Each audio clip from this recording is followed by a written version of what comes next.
Hi everybody and welcome back to the channel. Today I'm going to be showing you a different way of getting your drums to sound a lot bigger. When I say a different way to the way I've showed you before. I found a couple of plugins that have completely transformed my workflow, and I want to show you exactly how I get big sounding drums now with just a couple of plugins, 3 to be exact. So let's just dive straight into this. So one of the biggest challenges when sort of learning to mix at home is actually drums. Drums is by far the hardest part of it all. So I want to always be finding things and finding new ways of being able to do things so that I can keep improving my process and speed things up. So I found a couple of plugins.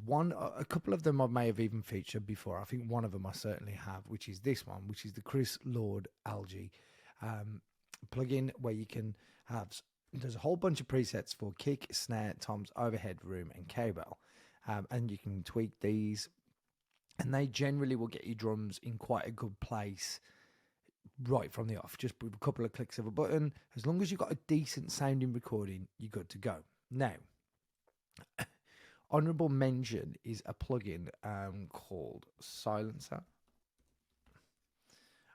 by Black Salt Audio. Now, I haven't used it on this particular track because it just didn't need it, if I'm being completely honest. But I've done a video on that already. You can go and watch that. It's called Where Cymbals Go to Die. I'm not using that on this particular track. So we're using CLA Drummer. We're using IDX by Waves. I've been seeing this plugin advertised everywhere recently with the Black Friday sales, etc. So I thought I'm going to get it and I'm going to see if it can he's really as good as people are saying it is. And I got to admit, I do really like it, hence why I'm using it and showing you today. And then we've got this one over here, which is Black Salt Audio Drum Bus. So let's just dive in and show you what we started with. I think that's the best place for us to start. And let's dive into how we made it sound as big as we did. So let's just turn all these off and let's go. Now I am looking over here at different screens, so apologies for getting this side of my face. It's not even my good side. Right, so let's just start with kick. Okay, so I'm just gonna turn all these off. We're just gonna hit this one here, and we're gonna go kick 1 and kick 2 because there's 2 kicks in this particular band. This is the recording that I got from them.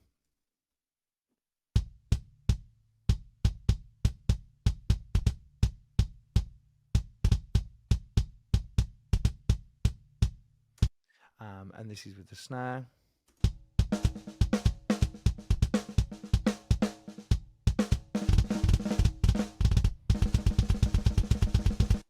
Okay, so very little in the way of bleed. Everything's sounding pretty good. So what I wanted to do, first of all, is start working with the kicks. I used exactly the same pretty much on both of the kicks. I went with CLA Drummer. I went to the kick setting. I put on Start Me Up, and then I just tweaked it very slightly. Didn't really do much, but this is what we got out of this.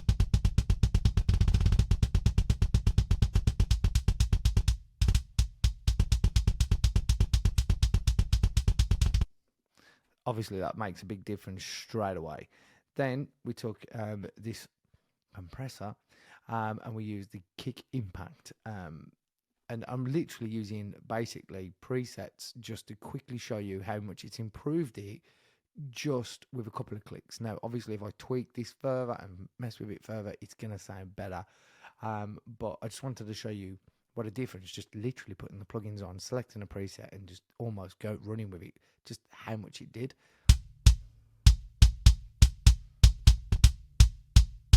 Take it off, put it back on. And then we did the same with the second kick, and then I also did the same with the snare. So let's just listen to the difference now with the snare. I did a little bit of reverb on that as well.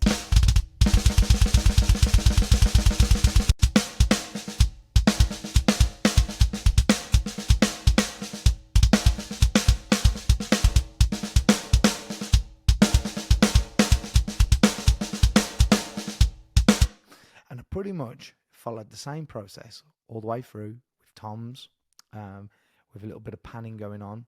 IDX on there again.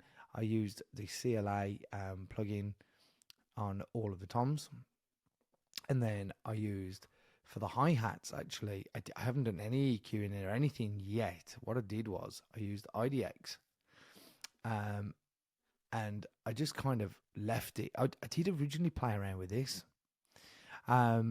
which is obviously creating a tilt, and then it's putting more compression on the highs rather than the lows. Obviously, we want to retain some of the highs. We'd go this way, but I didn't really do that. I kind of liked how it sounded just as it was, and as a starting point, I was quite happy to sort of work with the rest of the track. So I did that, and I did the same for the overheads, and I did the same for the room mic. As you can see, there's an option for overheads on here, and there's also an option for room.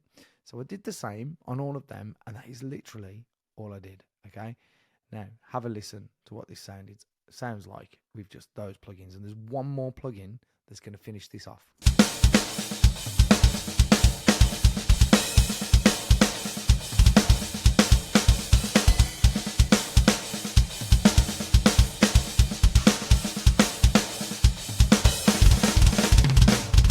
Now, I saw this other plugin called BSA Drum Bus. I've seen this one getting advertised to death by Black Salt Audio, and I did think for a second, do I want to buy another bloody plugin? But then I realised how good Silencer was by Black Salt Audio, and it is one of the best plugins for saying what it does and then just doing it. Right, their last plugin was great, so I thought I'd buy this one and see how I get on. So as you can see, there's two settings on here. You've got standard and you've got slammed. I ended up going with slammed. You got your compression knob, you got heat, which adds saturation, I believe. Tone, so you're getting more sort of whether you want it sort of the low end or the high end of the kick coming out a little bit more, so it's adding some more of that. You got your attack, you got a high pass filter, you got a mix knob, and you got this one here that says salt. And what salt does, or what I can hear it doing anyway, is it's adding depth in the low end, making things tighter and punchier, but it's also adding some nice brightness in the top end as well. So it's almost like just polishing the whole thing off. Let me just show you what it sounds like in standard, and then I'll show you what it sounded like when I flicked it over to slammed. So we'll turn it off, and then I'll turn it on as it's going along.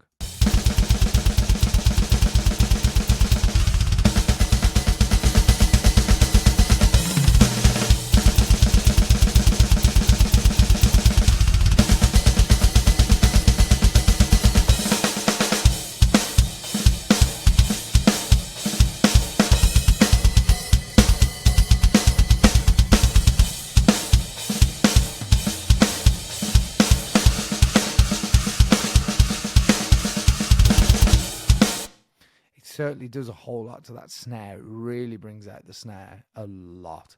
So that is all I've done so far to the drums. Now I thought I'd use this IDX plugin on actually all of the other tracks as well, like the guitars and everything. But just to give you an example, and just to let you know, I got all the stems from a website where they give you practice stems for you to download. They're usually recorded in like a Telefunken studio or something, and they're almost always live, and they're not always studio examples. I think like this one probably is. And the only thing they don't do is give you the tempo, which is kind of annoying. But they give you all these great sounding recordings for you to work with. Some of them, drum recordings are better than others. Like I say, if it's a live setting, then obviously sometimes you get a lot of bleed, but it's great to practice, and it's completely free. So go and check it out. So let me just turn everything else back on now, and put it into the context of a little mix, just so you can hear what this sounds like.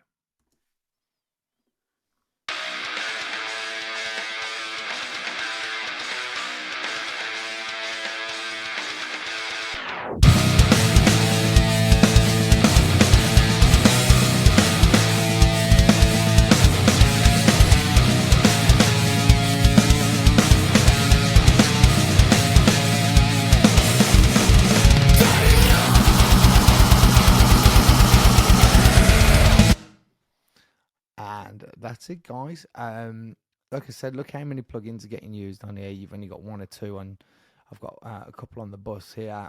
I've got a couple on here, literally compression, with that EQ sort of chain that's kind of built into the compressor.